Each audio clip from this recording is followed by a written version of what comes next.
Welcome to the Her Story Circle podcast, the podcast that brings you the extraordinary tales of everyday women who are changing the world. I'm your host, Gertrude Mache, and I'd like to acknowledge traditional custodians of the land on which we meet today. I also like to pay my respects to elders, past, present, and emerging. Every week, we dive into the lives, challenges, and triumphs of women from all four corners of the globe. We're here to inspire, enlighten, and connect, sharing stories that uplift and empower. So grab a cup of coffee, settle in, and join us as we explore the incredible journeys of women shaping our future. This is Her Story, where every woman's voice matters. Hello, everybody, and welcome. This is Gertrude Mache here in beautiful Melbourne, Australia. And today I am graced with the presence of yet another fascinating woman. Welcome, welcome, welcome to our tribe. Please tell everybody your full name, where you're based, how old you are, and share your story with us today.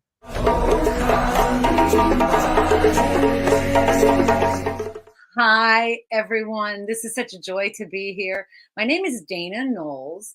I live in the wonderful state of West Virginia in the USA, and I am 61 years old.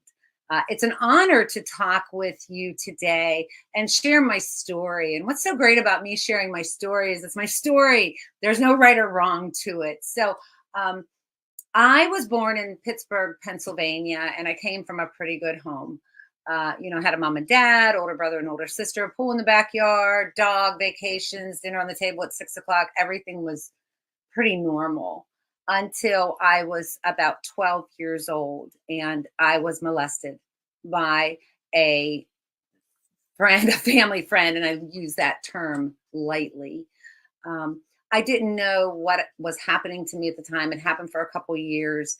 And I guess to deal with the pain and the shame and the guilt and not being able to talk to anyone, I started to drink alcohol. So I was about 13 years old when I had my first drink. And I didn't know when I had my first drink that was going to spiral me into a life of prostitution and stripping. But it didn't happen overnight. It was a gradual progression. I got thrown out of high school or quit, depending on who you're asking.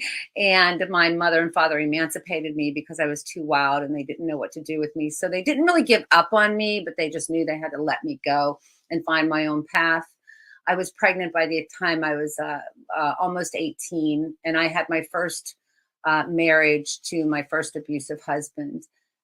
I tried to go to college a little bit, and college just wasn't the lifestyle for me. I guess I like college. I just didn't like the learning part. And then I met a couple people, and they were in they were into drugs and alcohol. And I met a man, and he said I could get a job working in an adult bookstore. So I found that to be very appealing. It was easy money. And so I started that lifestyle right around when I was 21, trying to raise my child by myself because my first husband was gone. And that lifestyle, I lived it for about 20 years. And there was guns to my head and knives to my throat. I've been raped, beaten, lit on fire, left on the side of the road for dead. I talk about that really freely now. And sometimes people say, how do you talk about that so easily? And I say, I can talk about it because I talk about it, because that's what happened to me. That's not who I am. I had another failed marriage in there while I was drinking, and I call it ripping and running. And in 1991, I decided that I needed a geographical change, and I moved to the other side of Pennsylvania, to Scranton, Pennsylvania. And there I would meet my third husband, who had just gotten out of jail for attempted murder. And I guess I really knew how to pick them. And I was drinking and drugging and working in the bars the whole time. And I was always able to keep it together. I never realized I had a problem with alcohol. And when it was about 1997, I had spent the last 2 years, probably 95, 96, and 97, that I just couldn't stop drinking, even though I wanted to. And one morning, I woke up and I had been in a blackout for about 18 hours. And I realized I can't live this way anymore. It wasn't that I suffered I didn't go to jail. I didn't get a DUI. I didn't lose my job. I didn't lose my kid. It was just the inside of me. My soul was so sickened by what I had become because I knew I was a really good person, but drugs and alcohol just didn't allow me to be that good person. So on September 4th, 1997, and I remember it like it was yesterday, I checked myself into a drug and alcohol treatment center. And I didn't know that I wanted to be sober because I didn't know what sober was. And when I woke up the next morning in the drug and alcohol treatment center, I thought, oh my gosh, I really screwed up. Oh, what did I do? But I decided to stay. And I realized and I learned that I was an alcoholic.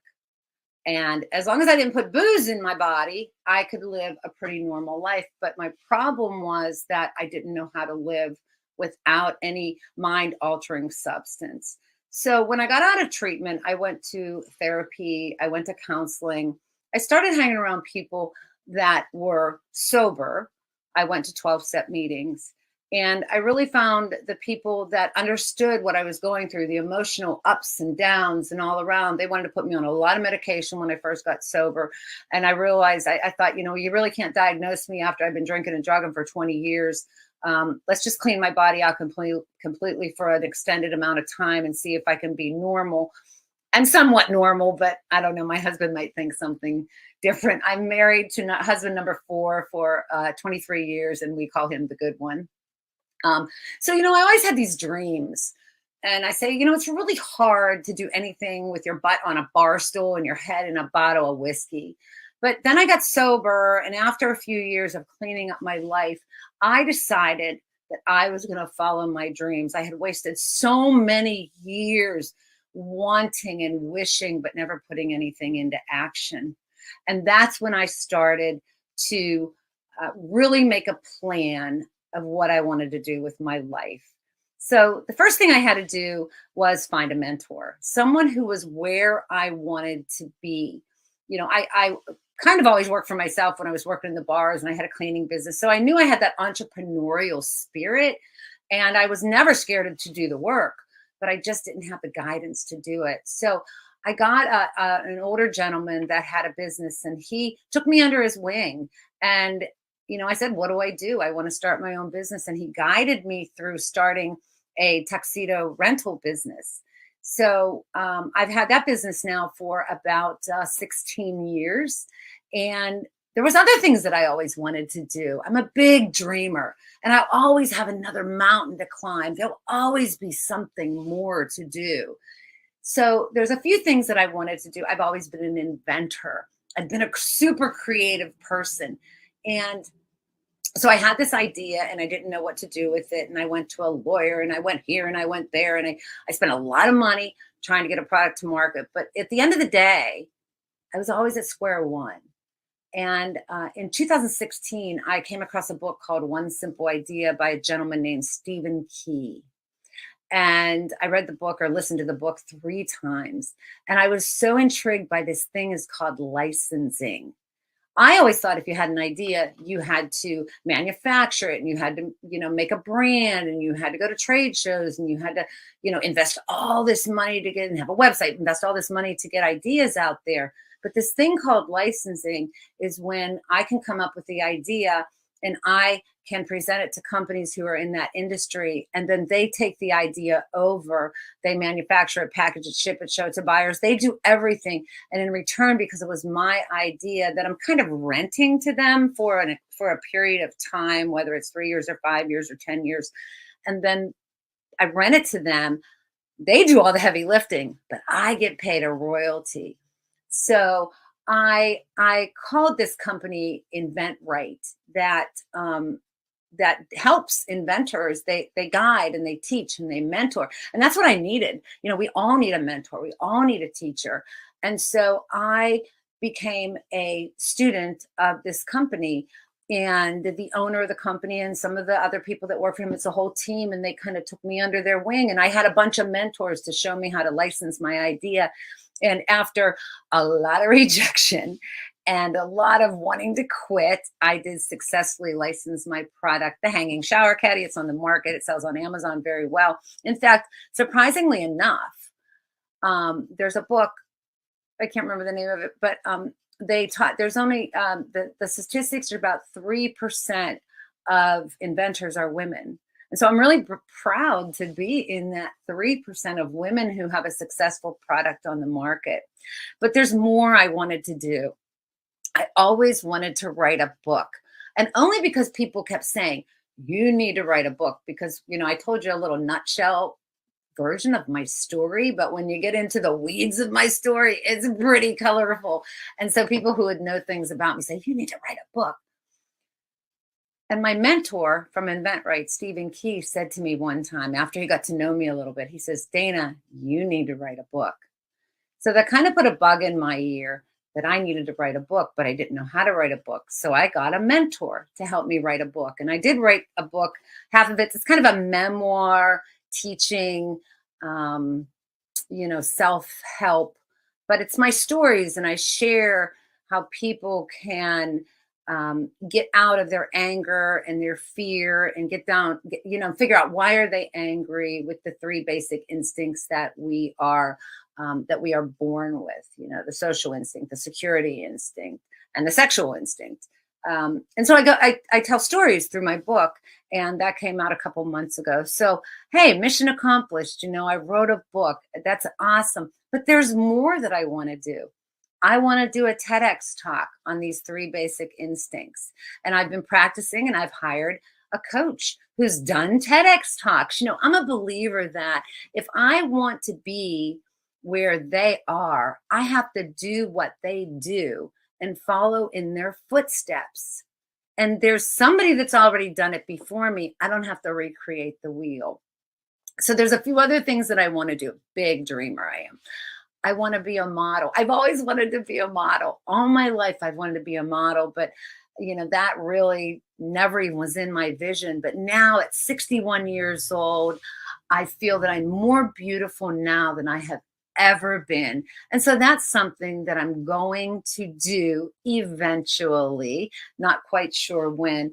I also have a tuxedo rental business that I mentioned I've had for 15 years, and I'm kind of getting ready to graduate out of that, but the business is not going to go anywhere. I have a wonderful manager that's going to take over that. So, I'm so thrilled at the age that I am that I never want to stop having passion and dreams for things that are to come. And I never know what's going to come. I get up every day and just what's going to happen today. Life is so wonderful. And I myself am so full of energy. And I always believe too that the things that happened to me really didn't happen to me. They happened for me to become the woman that I am today. And that is a woman that I'm extremely proud of. I just got asked just a few minutes ago when I was waiting to get on the call that somebody asked if I wanted to come and speak at their church. And, I wasn't ever a really big spiritual, godly person, but I know that the day that I cried out to God for help, that day that I was dying of alcoholism, that my higher power stepped into my life and took over my life. And I allowed him or her to do that. I'm so thrilled to be here today and to share my story. And I hope that somebody gets something out of what I have to share. I want my story to be someone else's, self-help book. So thank you so much. Oh, wow. Dana, you have had a phenomenal life. Mm-hmm.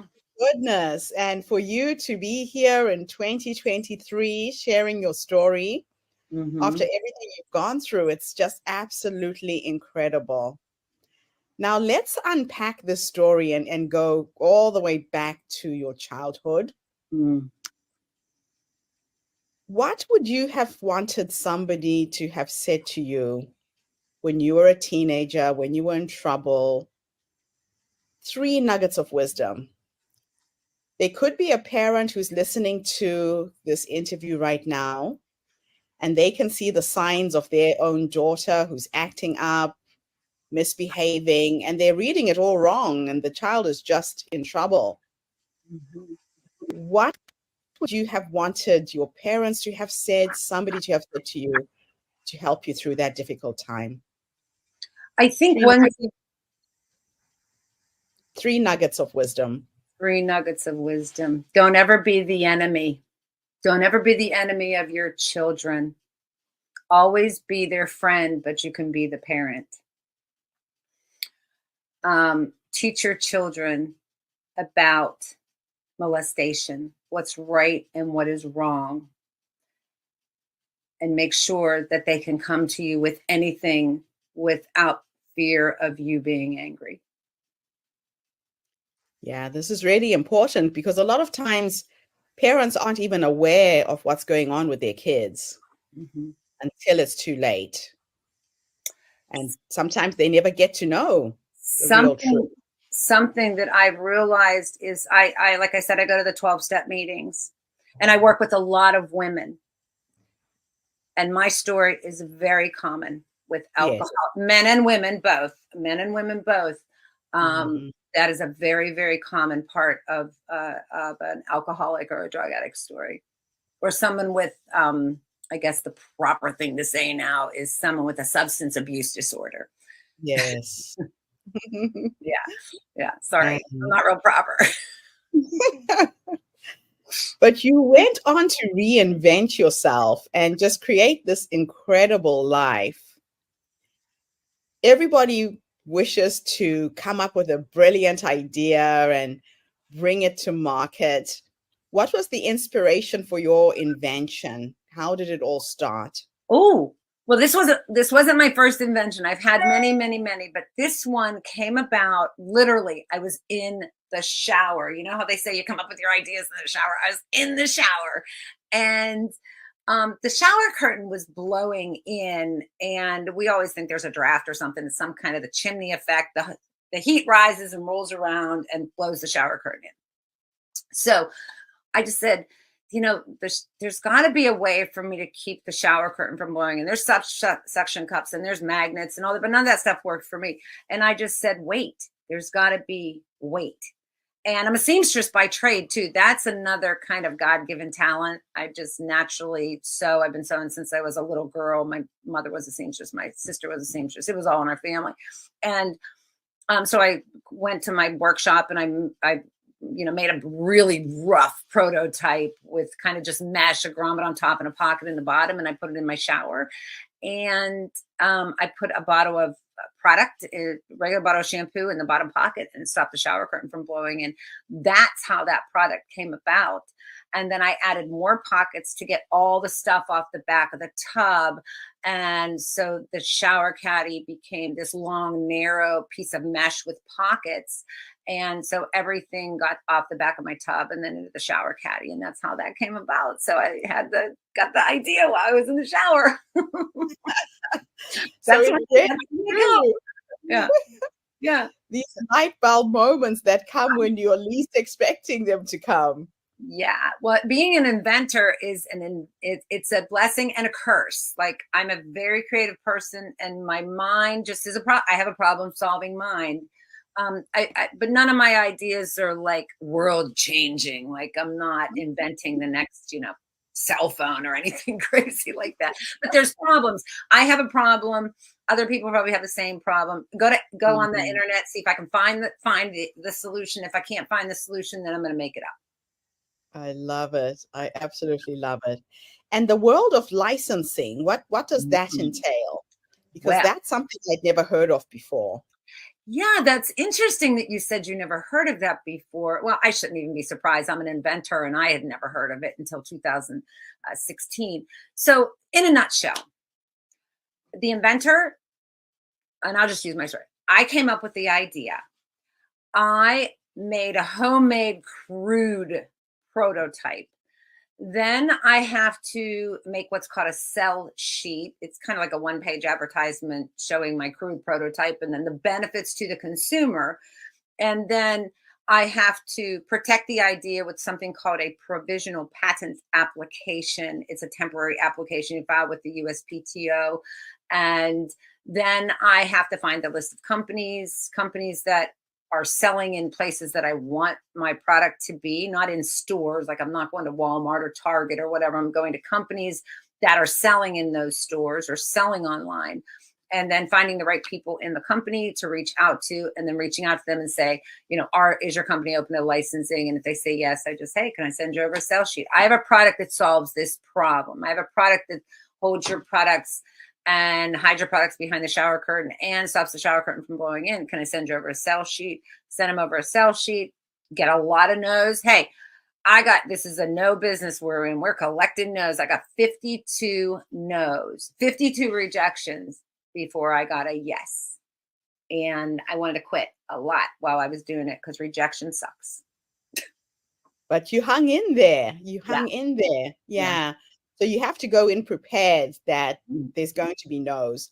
So why do you think there's such few women inventing things? What's holding us back? You know what? I do not have an answer for that. I don't know. I don't know, because I think women are just as creative, if not more creative. I just think inventing seems to be a man's world. I was a member of the Inventors Network of the Capital area in Washington, D.C. And every meeting I went to, there would be 4 or 5 women and 50 men. So I don't know why that is. I mean, I know a lot more women are getting into the inventing and into the STEM arena. But I don't have an answer for that. I don't know. Maybe women don't think they can do it, or I don't know. But I'm here to tell you, you can be one of those 3%. I love that. We do need to increase those numbers. And I think it's just a lack of self-confidence and just seeing other people like you, now that we have your story out there, another woman can see this video and say, wow, if she can do it, I can do it too. So it's really that believing in yourself. Well, believing in yourself, but also finding the right people to follow. I was very fortunate. I'm a go-getter. I read, like I said, Stephen Key wrote a great book, One Simple Idea. I'm not here to plug the book, but that book changed my life. And then I reached out to him and the company he had and said, I need help. And they said, we'll help you. And I said, okay. And then it was just like any mentor. A mentor is a seasoned, experienced advisor.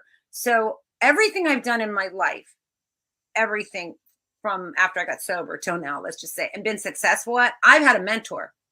Yes. And there are so many people out there that are willing to help. But if also, you ask, right? I have to do the work. Mm-hmm.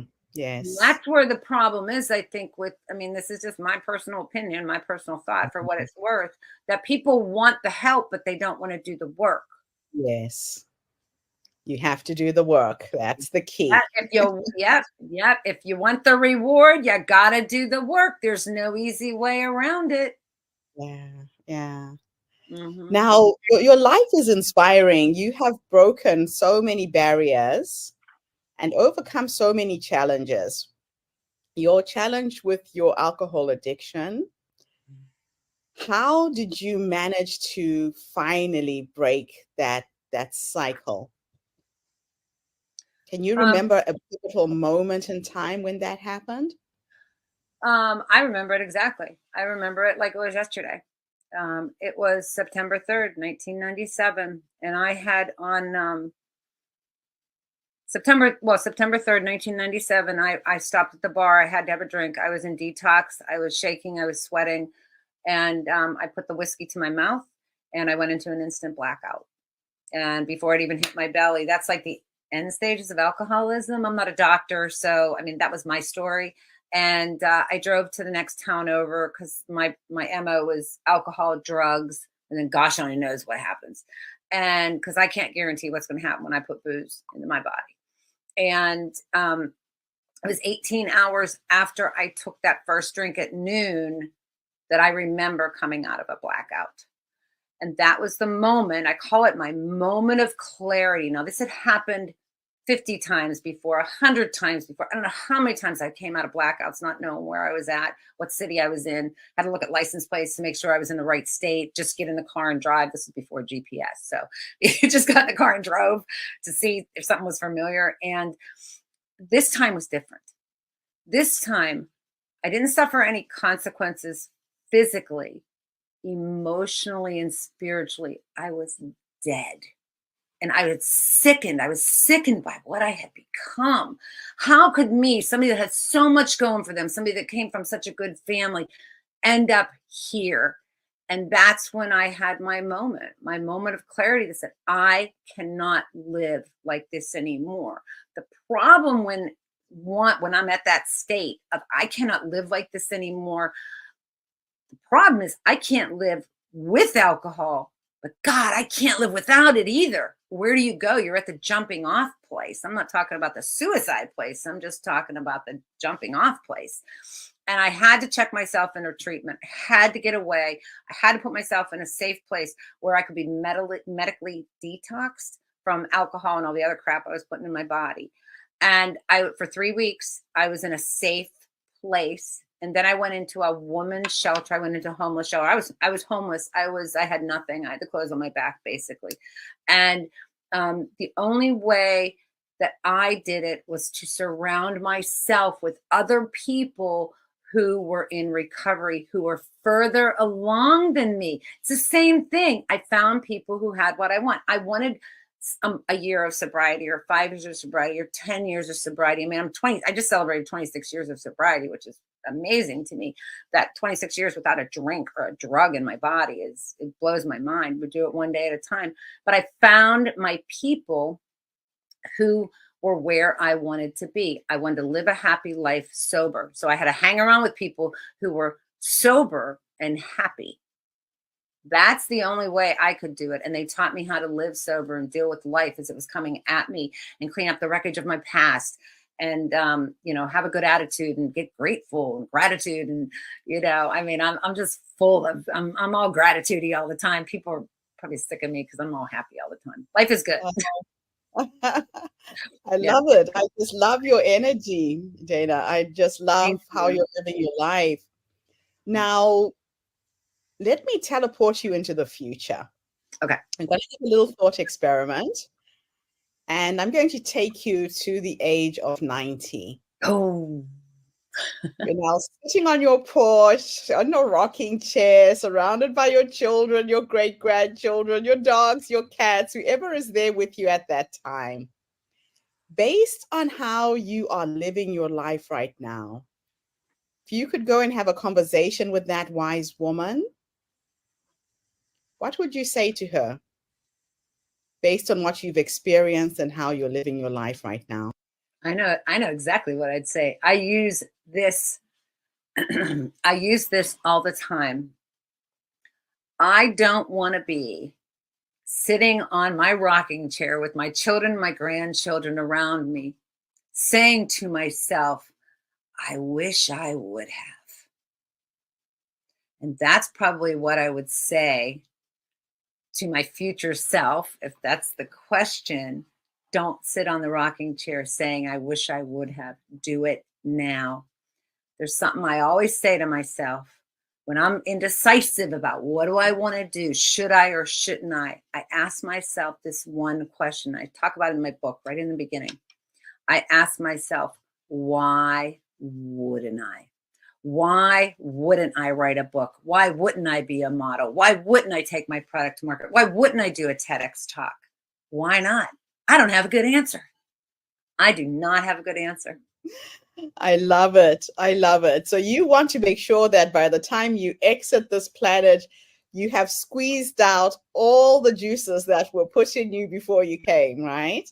Everything. And I know a lot of people have dreams of going on trips and I mean, I've traveled all over the world since I've gotten sober. My husband's had a great job, and we've been able to travel, live in Ireland and live in Barbados. And these are only things I would have ever dreamed of. I never could do any of that when I was drinking. There's nothing that I can't do. There's nothing that I can't do. I've something I didn't say in the beginning. which blows my mind. I live in Martinsburg, West Virginia, and it's the fourth largest city in West Virginia. And I am the first lady of Martinsburg, West Virginia. My husband is the mayor, and that blows my mind. That's incredible. And you managed to find your man at husband number 4. This gives me hope and inspiration. It really does. I was about 30. I would have been 38 when I got married. So, you know, I was married very young, and then, I mean, the marriages are pretty much spread apart, a bunch of boyfriends in between. But yeah, it's totally different when two people are on the same page. He's also in recovery as well. So when two people are on the same page and they're just talking the same language, it can be a beautiful thing. I never thought that I would find someone. I just thought I had a bad picker. I have a bad picker. I just suck at picking out men. Forget it. You know, 3 failed marriages. There's a lot of guilt and shame about that. But apparently I know what I'm doing when it comes to relationship. I've been married for 23 years. Yeah, you're doing something right, girl. Yeah. Absolutely inspiring. Thank you so much for coming online and sharing your story with us today. Thank you. I'm so eager to get to meet you in person when I come to the US in November. And keep on keeping on. This is absolutely wonderful. And thank you to everybody who's tuned in today. The Diversity Connector is bringing people from all over the world with diverse stories and life experiences. So come back again tomorrow when I interview yet another amazing guest. In the meantime, have a fantastic day, morning, or evening, wherever you are in the world. And Dana, thanks again for the interview. Thank you. It was a pleasure. Bye for now, everybody. Thank you for tuning into the Her Story Circle podcast. I hope today's story has inspired you to believe in the power of our stories and the difference you can make in the world when you use your voice. I'm Gertrude Mache, and it's been an honor to share this space with you, where voices from all walks of life come together to weave a rich tapestry of diverse perspectives. Don't forget to subscribe, rate, and review our podcast to help us share these stories with more listeners. Follow us on social media by looking for the Her Story Circle podcast for more updates. And join us tomorrow for another episode filled with courage, resilience, and empowerment. Remember, your story matters, and together we're building a stronger, more inclusive world. Until next time, keep making her story.